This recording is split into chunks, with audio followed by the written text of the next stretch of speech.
এই দেখুন, বিজেপির সরকার এখনো গঠন হয়নি, আগামী পরশুদিন হবে। তার আগেই বাংলাদেশের বাম্বু ঢোকা শুরু হয়ে গিয়েছে। পুরো ঘটনাটা বলছি, তবে তার আগে যারা এখনো ফলো করেননি করে নেবেন, এরকমের আপডেটগুলো পেতে থাকবেন। তো দেখুন, এবিপি আনন্দ এই যে পোস্টটা কি লিখেছে বেআইনি অনুপ্রবেশকারীদেরকে ফেরাতে বাংলাদেশের সহযোগিতা চাইল ভারত, ঢাকার তরফে আশঙ্কা। क्या बात है सर, क्या बात है सर। আর এই মুহূর্তে বাংলাদেশের বর্তমান অবস্থা এখন কী রকমের জানেন? পুরো ফাটা বাঁশের মতো। কারণ বিজেপি জিতেছে তারপর থেকেই না বাংলাদেশের হারকাম পুরোপুরি পাল্টে গিয়েছে। ওখানকার নিউজ চ্যানেল তো আমি মাঝে মাঝে ফলো করছি, ওখানকার কি ঘটছে ইন্ডিয়া নিয়ে এখন বর্তমানে, বিশেষ করে পশ্চিমবঙ্গ নিয়ে খুবই টেনশনে আছে। কারণ পশ্চিমবঙ্গে এখনও প্রচুর বাংলাদেশি মুসলিম ঢুকে আছে। তাদেরকে যদি পুশব্যাক করা হয় না, তাহলে বাংলাদেশে এক প্রকারের খাদ্য সংকটে মানে আর কি পড়তে পারে। এরকমের গল্প চলছে বাংলাদেশের মিডিয়াতে। আর হ্যাঁ, আমাদের ভারত সরকার থেকে না 1860 জন বাংলাদেশি নাগরিকদেরকে না নাগরিকত্ব বাংলাদেশে যাচাইকরণের প্রক্রিয়া বাংলাদেশের হাতেও না ধরিয়ে দেওয়া হয়েছে, যে বাংলাদেশের নাগরিক তোমাদের এইগুলো যাচাই করে আমাদের কাছে একদম ডিক্লেয়ার করে দাও, ক্লিয়ারভাবে ক্লিয়ার করো যে এরা আসলে কারা, কি ব্যাপার কি। क्या बात, ये बात है। আর হ্যাঁ, এই খবর শুনে আমার বাংলাদেশ থেকে আসা কোনো হিন্দুরা আবার কিন্তু ভয় পাবেন না।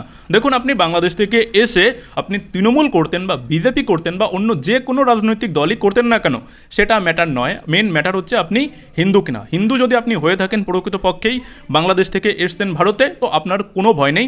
আপনি এখানে নতুন করে পুনরায় আবার নাগরিকত্ব পাবেন সিএর মাধ্যমে। তখন আপনি একদম বুক ফুলিয়ে বলতেও পারবেন যে হ্যাঁ, আমি বাংলাদেশ থেকে এসছি, এখানে এসে আমি নাগরিকত্ব পেয়েছি। এবং সবাই পাবেন, যারা প্রকৃত হিন্দু তারা সবাই নাগরিকত্ব খুবই তাড়াতাড়ি পেয়ে যাবেন। খুব তাড়াতাড়ি প্রসেস খুব ভালোভাবে শুরু হতে চলেছে। আর শুধু এই নয়, বাংলাদেশ থেকে এসে কিছু মুসলিম যারা এখানে হিন্দু হয়ে গিয়েছে তারাও বাঁচতে পারবে না, এই কথাটাও মিলিয়ে নেবেন। তবে একটা কথা বলতে না আমি অবশ্যই বাধ্য হচ্ছি, যে এসআইআর যখন শুরু হয়েছিল না আমাদের বঙ্গে, তখন প্রচুর লোকে পালিয়ে গিয়েছিল। প্রচুর মুসলিম লোকে, চাচা চাচিরা, আমাদের পিসিমণির ভাই বোনেরা পালিয়েছিল। তো তখনই যারা পালিয়েছিল না তারা না খুবই ভাগ্যবান। কারণ এর পরে যে প্রসেস এখন শুরু হবে না, এটা তো সহজ হবে না। তখন তো তারা বর্ডারে গিয়েছিল, বর্ডার থেকে তাদেরকে ভেরিফাই করে বর্ডার পাস করে দেওয়া হয়েছে। এবার না, এবার আর সেটা করা হবে না, একটুখানি মনে রাখবেন। এবার না, প্রসেসটা অনেক কঠিন হবে এবং এখানে জেলেরও ওই পোড়া রুটি খেয়ে তবেই মনে হচ্ছে ওখানে যেতে হবে, এবং তার আগে ডান্ডারও আশীর্বাদ হয়তো পেতেও হতে পারে। কারণ এবার অনেক কিছু হবে, আর এখনও সময় আছে 2-4 দিন। চুপচাপ গলিমলি দিয়ে যেভাবে এসেছিল সেইভাবে পালিয়ে যাক, এতে বেঁচে যাবে। না হলে ভারত সরকার যেই স্টেপ নেওয়া শুরু করবে আর কয়েক সপ্তাহের মধ্যে, সেটা না কিন্তু দুর্দান্ত খেলা হবে, এইটুখানি আমি অ্যাডভান্স বলে দিলাম।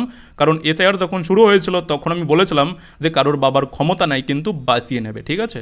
তো এবার দেখো তোমরা কি করতে চাও। বাংলাদেশ থেকে যারা এসছো, যে সমস্ত আমাদের পিসিমণির ভাই ব্রাদাররা, তারা দেখো কি করবে, যাবে নাকি থাকবে।